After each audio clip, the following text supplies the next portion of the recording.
আমি এখন গণপ্রজাতন্ত্রী বাংলাদেশ সংবিধানের 148 অনুচ্ছেদ এবং তৃতীয় তফসিলের 5 অনুচ্ছেদ অনুযায়ী মাননীয় প্রধান নির্বাচন কমিশনার জনাব এম নাসিরউদ্দিনকে ত্রয়োদশ জাতীয় সংসদ নির্বাচনে নির্বাচিত সংসদ সদস্যগণের শপথ পাঠ পরিচালনার জন্য বিনীতভাবে অনুরোধ করছি।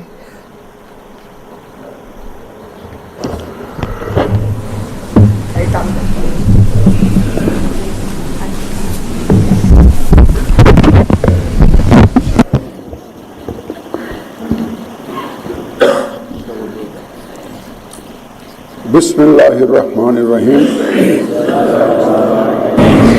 ত্রয়োদশ জাতীয় সংসদের সাধারণ নির্বাচনে নির্বাচিত মাননীয় সদস্যবৃন্দ, আসসালামু আলাইকুম। আপনাদেরকে আন্তরিক অভিনন্দন। এখন আপনাদেরকে শপথ বাক্য পাঠ করানো হবে। আপনাদেরকে অনুগ্রহ করে দাঁড়িয়ে শপথ পাঠ করার জন্য অনুরোধ করছি। উল্লেখ্য যে আমি শব্দটি উচ্চারণের পর মাননীয় সংসদ সদস্যগণ ডট চিহ্নিত স্থানে নিজের নাম পাঠ করবেন। আমি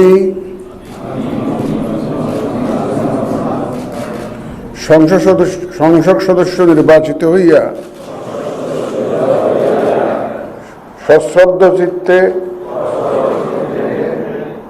শপথ বা দৃঢ়ভাবে ঘোষণা করতেছি যে আমি যে কর্তব্যভার গ্রহণ করিতে যাইতেছি তাহা আইন অনুযায়ী ও বিশ্বস্তার সহিত পালন করিব। আমি বাংলাদেশের প্রতি অকৃত্রিম বিশ্বাস ও আনুগত্য পোষণ করিব এবং সংসদ সদস্যরূপে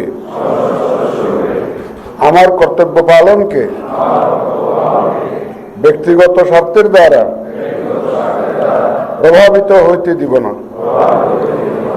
ধন্যবাদ।